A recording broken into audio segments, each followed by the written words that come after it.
ازيكم حبايب قلبي؟ عاملين ايه؟ يا رب دايما تكونوا بألف خير. وصفتنا النهارده سهله وبسيطه خالص. هنعمل النهارده فطاير للمدارس. هنعملها بطريقه سهله جدا، مش مكلفه خالص.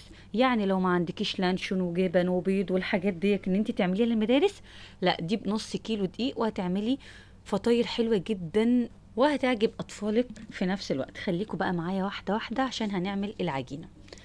العجينة نص كيلو دقيق، عليها معلقة كبيرة من السكر، عليها ربع معلقة صغيرة من الملح، مع معلقة كبيرة من الخميرة. ده كيس الخميرة بيبقى فيه معلقتين كبار، كنت مستخدمة معلقة في الفيديو اللي فات بقى اللي هي المعلقة التانية حطيتها على النص كيلو التاني. وهحط بقى الدقيق تدريجيا زي ما انتم متعودين. هي زي عجينة الفطير بالظبط، بس الفرق معلقة الخميرة، لكن هي نفس عجينة ايه؟ الفطير بالظبط. بس دي عشان احنا هنحتاج ان هي العجينة بتاعتنا تخمر، فهنضطر ان احنا نحط لها معلقة خميرة. تمام كده هو. خليكم معايا واحدة واحدة، هي العجينة سهلة وبسيطة ومش متعبة خالص. العجينة بتاعتك كويس جدا لغاية ما العجينة بتاعتك تبقى ملمسها ناعم بالشكل اللي انتوا شايفينه دوت. مش هنحط بقى هنا ولا زيت ولا سمنة ولا بيض ولا اي حاجة خالص. زي ما قلت لكم هي زي عجينة الفطير بالظبط، بس بنضيف عليها معلقة كبيرة من الخميرة لنص كيلو. كيلو دقيق بياخد مع كيس خميرة فورية. تمام. بعد ما عجنتها كويس هسيبها لغاية ما تخمر. هي قعدت حوالي نص ساعة ولقيتها بالجمال اللي انتوا شايفينه دوت. كده العجينة بتاعتي خمرت كويس جدا. بعد كده بقى هبدأ ان انا اشيلها عشان هقطعها بقى الايه، الحجم الفطاير اللي انا هعمله. تمام كده. وحابه تحطي على وشها لمسه زيت خفيفه قبل ما تخليها تخمر، مفيش اي مشكله. بس انا ما حطيتش بصراحه، انا غطيتها وخليتها لغايه ما تخمر. اهم حاجه ان انت تغطيها كويس جدا. نص كيلو دوت انا قسمته لست فطاير. تمام كده، هما جم ستة حلوين. هبدا بقى اكور الفطاير زي ما انتوا شايفين كده هوت. انا مش هسيب العجينه ترتاح ولا حاجه، انا هشتغل فيها على طول زي ما انتوا شايفين كده هوت. هكور الستة بالشكل دوت. بعد كده بقى هبدأ أبطط فطيرة فطيرة. الفطيرة ما رققهاش قوي ولا أخليه سمكها تخين قوي، يعني أخليها اللي هو الوسط. لأن زي ما انتوا عارفين لو رققتيها قوي هتنشف معاكي في الفرن، لكن لو خليتي سمكها حلو هتطلع معاكي بسم الله ما شاء الله فطيرة حلوة جدا.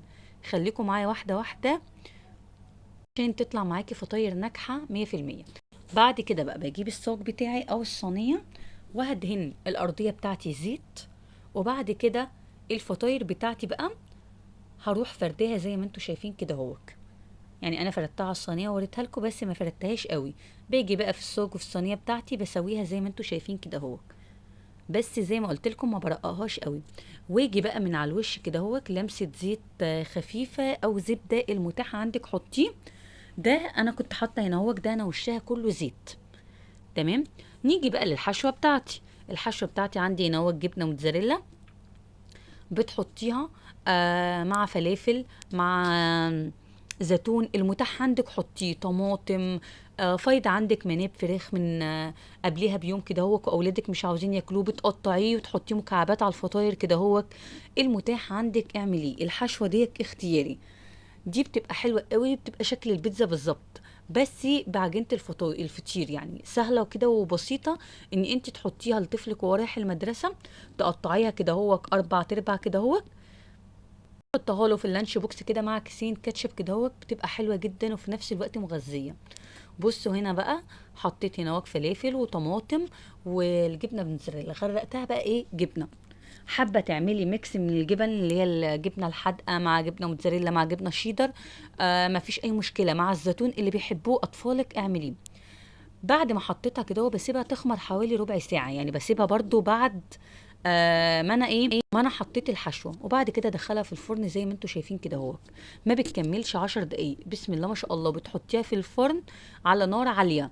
تمام. من تحت اول لما تبدأ تاخد لون تطفي من تحت وتيجي الشواية. هتطلع بالجمال اللي انتوا شايفينه دوت.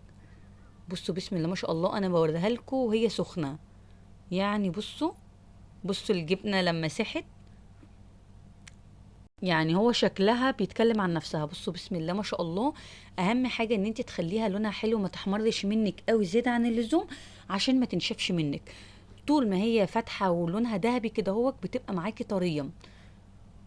بتحطيها بقى لاولادك ياكلوا منها، حبه فطار عشاء، للمدرسه، يعني تنفع لكذا حاجه. بصوا بسم الله ما شاء الله، هشه وطريه حلوه جدا. يعني اتمنى ان انتوا تجربوها، صدقوني مش هتندموا. وزي ما قلت لكم الحشوه المتاحه عندك حطيها، سواء مناب بايت عندك حابه تحطيه حطيه، سواء جبن زيتون المتاح عندك حطيه. اتمنى وصفه النهارده تكون عجبتكم، وبالف هنا وشفا على قلبكم.